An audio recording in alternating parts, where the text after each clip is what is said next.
Bonjour à tous et bienvenue sur cette nouvelle vidéo. Cette fois-ci, je vais vous parler d'autocompassion et de perfectionnisme. Alors, quels sont mes objectifs et pourquoi est-ce que je vous parle d'autocompassion? En fait, dans cette vidéo, je voudrais vous donner des techniques et des pratiques de pleine conscience ou de mindfulness, pour ceux qui préfèrent, qui vous permettront de développer des techniques d'autocompassion. Vous savez on est plus sujet à se critiquer qu'à être tranquille ou doux avec soi-même. Donc là, nous allons parler d'autocompassion et comment être gentil avec soi-même. Le deuxième but que je poursuis est d'explorer l'autocompassion. Qu'est-ce que ça veut dire exactement? Et pourquoi l'autocompassion est très favorable au bien-être et à la santé. Enfin, troisième objectif, c'est celui pour vous de vous donner les outils qui vous permettront d'acquérir des compétences afin de renforcer l'autocompassion. Mais qu'est-ce que l'autocompassion? L'autocompassion repose sur trois aspects. C'est un concept, comme je vous l'ai mis sur l'écran, un concept tridimensionnel. D'abord, bien entendu, ça comprend la bienveillance envers soi-même.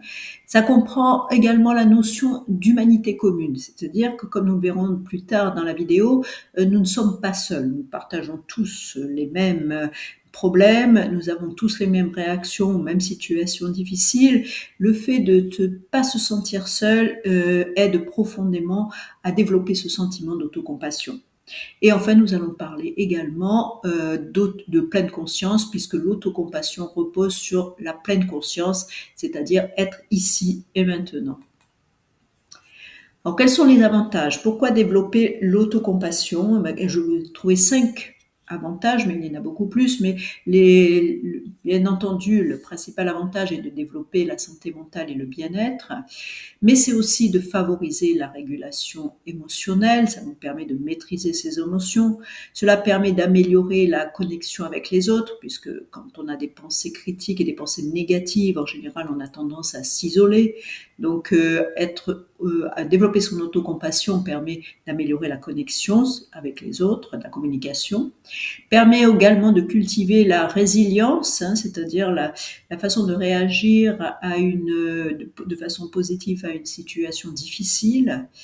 L'autocompassion permet aussi de prendre soin de soi, ça permet de motiver à prendre soin de soi, et enfin, ça améliore la satisfaction globale à l'égard de la vie, c'est-à-dire ça vous permet d'avoir une attitude beaucoup plus positive vis-à-vis de la vie.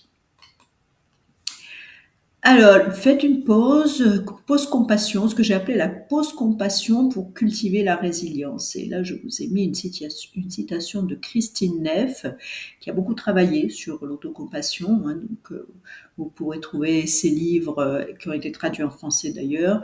Et là, la citation dit « Traitez-vous avec la même gentillesse, la même préoccupation et le même soutien que vous offririez à un bon ami. » Donc, l'autocompassion souligne vraiment l'importance de se traiter avec la même gentillesse qu'avec votre meilleur ami. Donc, Christine Neff, elle, comme je vous l'ai dit, a développé beaucoup de ressources qui incitent à pratiquer l'autocompassion. Notre propre gentillesse, la gentillesse vis-à-vis de nous-mêmes, le soutien, et surtout dans les moments difficiles. Cela peut aider à développer une relation beaucoup plus bienveillante et beaucoup moins critique envers soi-même. Enfin, en fait, comme vous le savez, on a énormément de pensées par jour. On a à peu près entre 12 et 50 000 pensées les jours fastes. Donc la conversation interne est un mélange de pensées positives, négatives ou neutres. Et lorsque nous nous sentons anxieux ou frustrés, nous nous parlons à nous-mêmes beaucoup plus durement que nous ne le trouverions acceptable pour quelqu'un d'autre. Par exemple, quand on n'a pas le moral, comme on dit, on a tendance à avoir des pensées comme je suis nul, je ne suis pas capable, les autres sont meilleurs que moi, ont plus de compétences, etc. Et quand nous sommes donc pris au piège de ce que j'appellerais le perfectionnisme, parce qu'on ne s'estime pas à la hauteur, donc nous pensons alors que nous ne sommes pas à la hauteur de nos propres normes. Nous supposons à tort que la critique nous motivera à faire mieux. Et c'est faux. Nous devenons encore plus perfectionnistes que d'habitude et au lieu de nous parler à nous-mêmes avec compassion, nous mettons encore la barre encore plus haut pour nous défendre contre nos sentiments de doute, d'anxiété et de frustration. Alors c'est une réaction totalement humaine, hein. C'est vraiment ces moments de doute tendent à renforcer ce cycle de pensée négative que nous avons vis-à-vis de nous-mêmes. Malheureusement, ce n'est pas la façon, la meilleure façon de sortir de ce cycle n'est pas de développer ces pensées négatives, mais de développer l'autocompassion. Alors, quels sont les éléments constitutifs de l'autocompassion? D'abord, être présent, c'est-à-dire se concentrer sur l'ici et maintenant, ce qu'on appelle les techniques de mindfulness. Donc, vous vous replacez ici et maintenant. Vous vous reposez sur vos valeurs. Qu'est-ce qui est important pour vous? Qu'est-ce que vous voulez faire? Qu'est-ce qui vous parle exactement? Quelle est votre passion? On a beaucoup travaillé dans d'autres vidéos, par exemple, sur comment trouver sa passion au travers de l'ikigai, par exemple. Donc, appuyez-vous sur vos valeurs et de ce qui vous tient à cœur. L'engagement, passez à l'action. Ne restez pas dans votre coin à ruminer. Essayez de passer à l'action et réaliser les choses importantes de votre vie. Alors, ça peut être des petites choses, c'est pas des grandes choses spectaculaires souvent, mais agissez. L'action est aussi un antidote aux pensées négatives. L'image de soi, c'est vraiment important. C'est se voir inchangé dans le temps, par le temps et l'expérience. C'est se voir tel qu'on est soi-même, l'essence de soi-même, inchangé, quelles que soient les circonstances. Vous êtes toujours le même, avec vos qualités, vos limites. Tout le monde a des limites, mais aussi vos qualités. Donc, respectez cette image de vous-même, elle est extrêmement importante. La diffusion ensuite. Observez vos pensées sans être gouverné par elles. Prenez du recul par rapport à ces pensées négatives. Les pensées ne sont que des pensées. Elles sont positives, négatives ou neutres, mais ce ne sont que des pensées. C'est-à-dire que vous pouvez les créer et donc aussi diffusionner avec elles. Les pensées ne sont pas vous-même, ce sont une production de vous-même, mais ce ne représente pas véritablement votre essence. Donc, diffusionnez avec vos pensées. Et enfin, acceptez. Soyez prêts aussi à faire l'expérience de pensées de situations difficiles. Nous y sommes tous confrontés. Donc, acceptez que cela fasse partie de la vie. Allons un peu plus en détail. Et dans ces 6 aspects que je viens de mentionner, il y avait donc reconnaître la douleur, accepter, mais reconnaître la douleur et prendre du recul par rapport aux pensées. Mais d'abord, avant tout cela, il faut la reconnaître. Alors, je remarque que remarquez les pensées, pensez à vos pensées si vous préférez. Je remarque des sentiments douloureux de rejet. Je remarque l'histoire de je ne suis pas assez bon, je remarque des pensées que je devrais mieux faire ou voici un moment de douleur. Reconnaissez l'émotion que vous avez à ce moment-là. Je remarque que c'est douloureux, je remarque que c'est difficile, je remarque que cela fait mal, je remarque de la tristesse. Quel est votre sentiment, quelle est votre émotion à ce moment-là? Prenez conscience de votre émotion. C'est la première chose à faire, c'est véritablement ça. Ensuite, ajoutez de la gentillesse à cela, de la douceur. Je vois que tu as mal en ce moment et je veux que tu saches que je me soucie de toi. Je veux, vas-y doucement, ou pensez une phrase telle que soyez gentil avec moi, soyez gentil avec vous-même. Puis-je me traiter avec gentillesse, ou un mot comme doux, gentillesse. Vous voyez, une fois que vous avez reconnu votre émotion difficile, la tristesse, la douleur, à ce moment-là, vous prononcez le mot gentillesse ou doux. Prenez dans vos bras ce qu'on appelle l'enfant intérieur. Câlinez l'enfant intérieur. Et posez une action bienveillante. C'est là vraiment la dernière chose. Il faut agir. L'action est véritablement l'antidote à la pensée négative.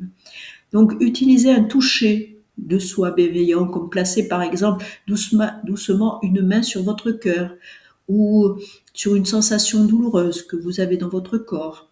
Parce que souvent une émotion se manifeste dans le corps, dans une partie du corps de façon douloureuse. Envoyez de la chaleur et de l'attention vers l'intérieur et à travers la paume. Vous savez, quand on applique la paume de la main sur une partie douloureuse, souvent là, douleur s'atténue. On a tous cette capacité énergétique en soi-même de faire passer une énergie guérisseuse, je vous dirais, à travers les paumes de la main. Donc, vous savez, quand même souvent même sans poser la main sur la partie du corps douloureux, mais même à distance, on arrive à le faire. Donc, prenez votre paume de main et posez-la soit sur votre cœur, soit sur la partie de votre corps qui est douloureux. L'acceptance. Alors, l'acceptance ne signifie pas acceptation passive d'une situation négative. Ça consiste à prendre des mesures efficaces. Ça consiste à agir surtout. Il faut accepter la situation. Il faut accepter que la situation soit douloureuse, qu'elle fasse mal. Mais il faut, à la suite de cela, prendre des mesures efficaces, guidées par vos valeurs, bien sûr, pour faire tout ce qui est possible pour améliorer la situation autant que possible. L'acceptance signifie que nous ouvrons et nous faisons de la place à nos pensées et à nos sentiments. Nous leur permettons de couler à travers nous sans les combattre, ni les fuir, ni être contrôlés par eux. On accepte la situation, elle est telle qu'elle est, il faut y faire face, malheureusement. Un simple mouvement d'acceptance, comme respirer dans et autour de la douleur, ou élargir la conscience pour remarquer ce qui est présent dans le moment, en plus de la douleur. Servez-vous de tous vos sens pour cela. Donc, acceptance, et non acceptation, mais acceptance de la situation afin de pouvoir agir. Un autre élément important, je vous en ai parlé, c'est la diffusion. Vous n'êtes pas seul. La diffusion, excusez-moi, c'est l'art de prendre du recul. La plupart d'entre nous ne savent que trop bien à quel point notre esprit est prompt à nous juger et à nous critiquer. Quand une situation est négative, on a tendance à avoir des pensées critiques. Et nos esprits semblent savourer chaque occasion de sortir un gros bâton, ici à l'image vous avez un gros marteau, et de nous cacher aussi. Pointer du doigt nos défauts, nos échecs, c'est ce qu'on appelle le manque de confiance en soi, cela revient au galop, pour nous étiqueter comme pas assez bons, de façon différente. Un aspect essentiel de l'autocompassion est d'apprendre à désamorcer tout ce discours intérieur qui est très critique et très dur. Un simple mouvement de diffusion peut être celui-ci. Voilà, mon esprit, alors vous vous dites à vous-même, voici mon esprit qui me combat à nouveau. Et même ainsi, je vais être gentil avec moi-même. Prenez du recul avec vous-même. Et connexion, vous n'êtes pas seul.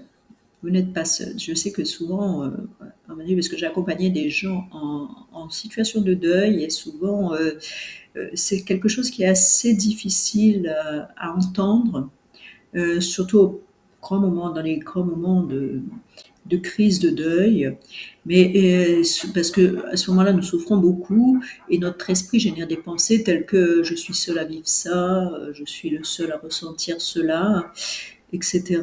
Mais le problème, ce n'est pas d'avoir de telles pensées, hein, tout le monde en a, mais le problème, c'est de ne pas fusionner avec ces pensées. C'est ce que je vous avais dit, il faut développer un sentiment de connexion avec les autres. Et vous dire, par exemple, afin de surmonter cette douleur, que c'est une douleur qui est peut-être commune à d'autres personnes, que tout le monde souffre, que cela montre que je suis humain. Et c'est vrai que je reconnais que c'est très difficile à dire, encore une fois, dans les périodes de deuil récents. Mais dites-vous aussi que c'est parfois difficile d'être humain. Tant de gens sur la planète ont parfois ressenti cela. Donc c'est important de penser que vous n'êtes pas seul. C'est pour ça qu'il existe aussi des groupes de parole que j'anime également. J'anime des groupes de parole pour que les gens puissent ressentir cette connexion humaine. Ça fait du bien de ne pas se sentir seul dans les moments de situations difficiles ou de désespoir.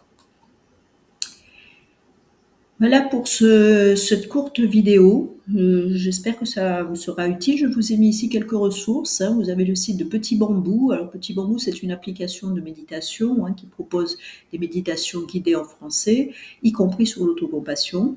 Vous avez également le site de Christophe André, qui est un psychiatre et un psychothérapeute français, qui est un des pionniers de la méditation en psychothérapie et qui propose des articles, des vidéos, etc., dont la pleine conscience et l'autocompassion.